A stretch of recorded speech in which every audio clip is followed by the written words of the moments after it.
के दिमाग में पहले से ही गोबर भरा हो, दिमाग में गोबर भर के ही जो पैदा हुआ हो तो उसे क्या दिखाई देगा? उसे कुछ नहीं दिखा, उनकी हैसियत नहीं है। कांग्रेस के टाइम का जो नॉर्थ ईस्ट था उसमें मणिपुर जलता नहीं था, उसमें लोग घर नहीं छोड़ते थे, उसमें लोग राहत शिविरों में रहने के लिए मजबूर नहीं होते थे। और प्रधानमंत्री के नेतृत्व वाली जो नॉर्थ ईस्ट है उसमें देख लीजिए मणिपुर जल रहा है, लोग घर को छोड़ने पर मजबूर हो रहे हैं, लोग राहत शिविरों में रहने पर मजबूर हैं, लोगों की आंखों में आंसू हैं, लोगों के घर के लोग मर रहे हैं, कोई किसी का घर जला रहा है, कोई किसी की गाड़ी तोड़ रहा है।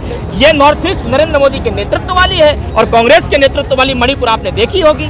अरे देश की मणि को आपने छिन्न भिन्न करने का काम किया। प्रधानमंत्री नरेंद्र मोदी से मैं कहना चाहता हूं कि इतना असंवेदनहीन कोई अगर हो सकता था, कोई हो सकता है तो वो सिर्फ आप ही हैं। जो हमारे देश के नौजवान हैं सबके लिए हमें सड़कों पे आना पड़ेगा। आज मणिपुर में जो लोग जल रहे हैं, जिनका परिवार घप गया, जिनके परिवार से एक भी इंसान बचा है और वो अपने परिवार के बारे में सोचता है, तो उसके दर्द के लिए हमें सड़कों पे आना पड़ेगा। ये बहाना नहीं है, देश हित की लड़ाई है, आज हम लड़ते रहेंगे। अंग्रेजों से हमने लड़ी, आज हम एक दूसरी अंग्रेज पार्टी से लड़ाई लड़ रहे हैं। अंग्रेजों से हिंदुस्तान को आजाद कराने की लड़ाई महात्मा गांधी, चाचा नेहरू जी ने लड़ी। अगर देश ऐसी मजबूत रहा 2024 में गलती से नरेंद्र मोदी की सरकार बनी तो यह तानाशाही का राज होगा। यहाँ जगह जगह जो मणिपुर हो रहा है, जगह जगह मणिपुर बनेगा। आज यूक्रेन जैसी स्थिति मणिपुर में हो चुकी है, आज यूक्रेन मणिपुर को इन्होंने बना दिया है। डबल इंजन की सरकार विफल है। 9 साल बेकार, 9 साल बदहाल, 9 साल सबसे बेकार। 9 साल के अंदर बेरोजगार 2 करोड़ रोजगार देने की वादा किया, दिया। 15 लाख देने का वादा दिया। एक नारा लाल बहादुर शास्त्री ने दिया था, जय जवान जय किसान। आज किसान का विरोधी सरकार है, आज ये जवान की विरोधी सरकार है। कुछ गलत काम करने गए, बताइए। ये देखिए, ये मणिपुर के लोग हैं, देखिए ये मणिपुर के लोग हैं भाई। बच्चे देखिए, ये देखिए लोगों से मिल रहे हैं, लोगों के आंसू पहुंच रहे हैं। यार ये राजनीति है? शर्म आती है मुझे इन तमाम सरकारों पे, इन बीजेपी के मंत्रियों पे और खुद नरेंद्र मोदी जी पे कि इस तरीके की बातें करोगे। अरे आप तो डरते हो, आप क्यों आंसू पहुंचने नहीं जाते? तो फिर आपका हाल भी अंजनाम कश्यप की तरह, चमन चोपड़ा की तरह, रूबिका लियाकत की तरह, और वो कौन है गुल्लू देवगन की तरह आपका हो गया। तो मैं क्या करूं? उनका कोई इलाज नहीं है भाई। कुछ भी नहीं करिए, बस इवेंटबाजी।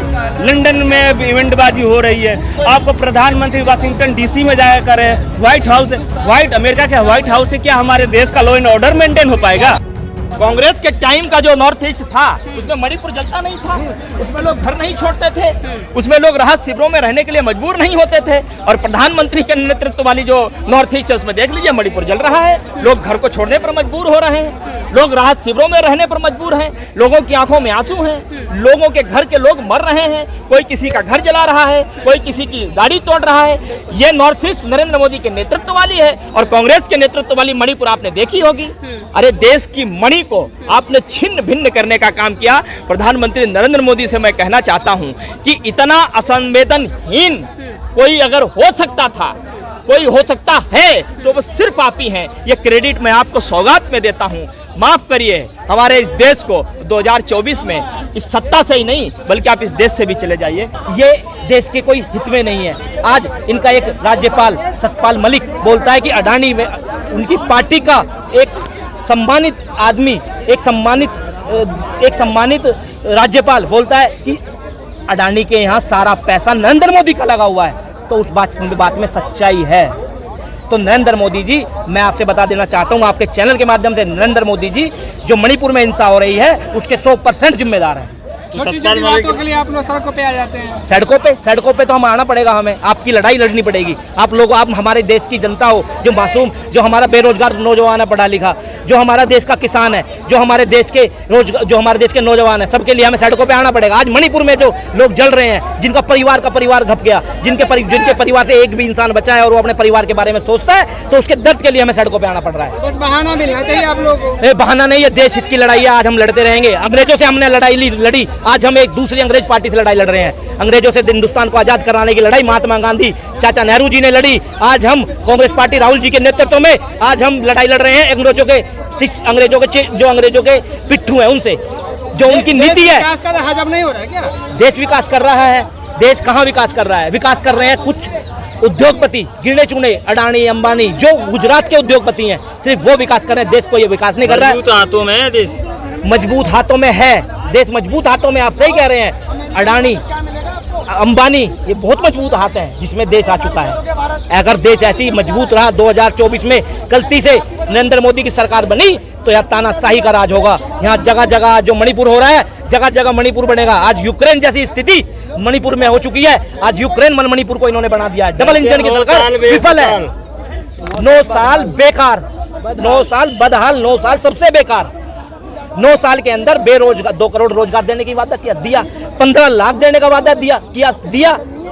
देश हित में कार्य होगा। नौजवान को जब रोजगार मिलेगा, किसान को जब MSP मिलेगी, देश हित में तब होगा। एक नारा लाल बहादुर शास्त्री ने दिया था, जय जवान जय किसान। आज किसान का विरोधी ये सरकार है, आज ये जवान की विरोधी सरकार है। मंदिर बना रहे हैं, मंदिर ये नहीं बना रहे हैं, मंदिर बना रहे हैं। हमारे देश का जो राम भक्त है, जो देश का एक राम मंदिर बन रहा है, राम मंदिर बन रहा है। 50 लाख लोग आ रहे हैं, सुप्रीम कोर्ट का ऑर्डर है। 50 लाख लोग जो आ रहे हैं वो राम भक्त हैं, ना कि नरेंद्र मोदी है, ना कि अमित शाह है, ना कि JP नड्डा है। जो राम मंदिर की बात करते हैं वो मणिपुर में आगजनी कराते हैं। मणिपुर में जो लोग जल रहे हैं, जिनके परिवार खप गए, उनके ऊपर जाके राजनीति करते हैं। अमित शाह जाके वहां पे आग को भड़काने का काम करके आए, ना कि आग बुझाने का काम। राहुल गांधी जी गए, मोहब्बत की दुकान खोलकर वहां पे आए हैं। राहुल गांधी जी का नारा है, राजनीति करने गए थे वहाँ तो। राहुल गांधी जी ने वहाँ जिन लोग हैं उनको गले लगा के उनके आंसू पूछने का काम किया है। कोई राजनीति नहीं करते, वो कोई सांसद नहीं, कोई MP, कोई निगम पार्षद, कोई MLA नहीं है वो, या कोई मंत्रालय में नहीं है। भाजपा वाले करीब किस हैसियत से गए थे? भाजपा किस हैसियत, इंसान की हैसियत से गए, एक पार्टी का नेता होने की हैसियत से। कुछ गलत काम करने गए? बताइए। ये देखिए, ये मणिपुर के लोग हैं। देखिए, ये मणिपुर के लोग हैं भाई। बच्चे देखिए, ये देखिए, लोगों से मिल रहे हैं, लोगों के आंसू पहुंच रहे हैं। यार ये राजनीति है? शर्म आती है मुझे इन तमाम सरकारों पे, इन BJP के मंत्रियों पे और खुद नरेंद्र मोदी जी पे कि इस तरीके की बातें करोगे। अरे आप तो डरते हो, आप क्यों आंसू पहुंचने नहीं जाते? बताइए, आप क्यों, काहे घबरा रहे हो, क्यों डर रहे हो?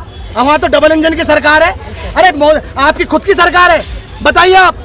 ये देखिए, आप बताओ, ये बताओ क्या हो रहा है वहाँ पे, बताइए क्या हो रहा है वहाँ पे। ये देखिए, वहाँ राहत केंद्र में जाके राहुल जी मिल रहे हैं, ये गलत कर रहे हैं। मैं आपको एक बात कहना चाहता हूँ, अगर आज देश में चाहे महिलाएं हो, चाहे झुग्गी हो, चाहे झोपड़ी, हर जगह आपको राहुल जी नजर आएंगे। और नरेंद्र मोदी जी पता कहाँ नजर आएंगे? हवाई जहाज में। बस अमेरिका से वहाँ, वहाँ से वहाँ। भारत में क्या हो रहा है कुछ नहीं पता। हवाई चप्पल पहनने वाले आज भी इंतजार कर। क्या सही हो गया? बार बार तो मैं वही पूछ रहा हूँ। आज भी तो लोग वहाँ हिंसा भड़क रही है, आज भी तो लोग आपस में मारने काटने पर उतारू हैं। आपको दिखाई नहीं देता वहाँ? अगर नहीं दिखाई देता है तो फिर आपका हाल भी अंजनाओं कश्यप की तरह, चमन चोपड़ा की तरह, रूबिका लियाकत की तरह, और वो कौन है, गुल्लू देवगन की तरह आपका हो गया। तो मैं क्या करूँ? उनका कोई इलाज नहीं है भाई।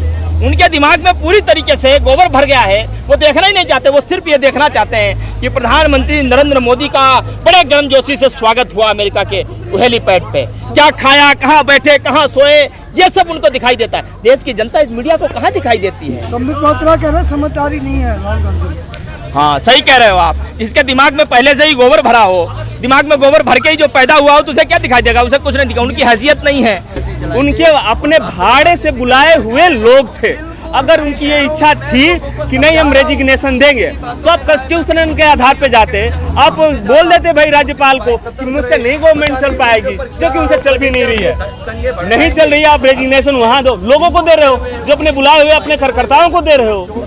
अपने कार्यकर्ताओं को आप रेजिग्नेशन दोगे, जिसको आपने लाभ के पद दिए हैं, जिसको आपने बोर्ड के मेंबर बनाए हुए हैं, उनके द्वारा बुलाए हुए लोगों को अगर देंगे तो वो कहेंगे उनका लाभ रुक जाएगा।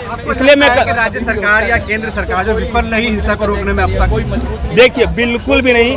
वहाँ पे जो ये हजारों घर जो जलाए हुए हैं, बहुतों लोग की हत्या कर दी गई है, तो आप बताइए, अब नैतिक रूप से आप ही बताइए, ये क्या कहीं का जस्टिफाई है? लोगों की हत्या हो रही है, घर जलाए जा रहे हैं, उसमें दोनों डबल गवर्नमेंट क्या कर रही है? कुछ भी नहीं कर रही है, बस इवेंटबाजी। लंदन में इवेंटबाजी हो रही है। आपको प्रधानमंत्री वाशिंगटन DC में जाया कर रहे हैं, व्हाइट अमेरिका के व्हाइट हाउस से क्या हमारे देश का लॉ एंड ऑर्डर मेंटेन हो पाएगा? मनमोहन सिंह जो जब प्राइम मिनिस्टर थे तो वो विदेश में नहीं जाया करते थे क्या? विदेश में जाया करते थे, लेकिन आंतरिक मसले, भारत की मसले और राज्य की जो भी गतिविधि है उसको बैलेंस करके, उसको सुचारू रूप से करके लो एंड ऑर्डर मेंटेन करके जाते थे। और एक और बता रहे हैं, ये सब करने के बाद भी उनकी जीडीपी ग्रोथ 9% थी। आज आप जाके जीडीपी काउंट करिए, आप आर्थिक मसले पे देखिए, राजनीतिक मसले पे देखिए और कूटनीतिक मसले पे देखिए। आज कूटनीतिक मसले में यह है कि हमारे पड़ोसी देश हैं वो हमसे आंख में आंख दिखा रहे हैं। नेपाल जैसे देश हम लोग को सीमा विवाद कर रहे हैं। चाइना छोड़िए, वो बहुत दूर हो चुका है। चाइना आज हमारे जमीनों में घुसे पड़े हैं, आप इसको देख ही नहीं रहे। हमारे पड़ोसी से अब घिरे पड़े हैं, हमें भी अमेरिका में जा रहे हैं, फिर भी हमारा लॉ एंड ऑर्डर मेंटेन नहीं हो पा रहा है। तो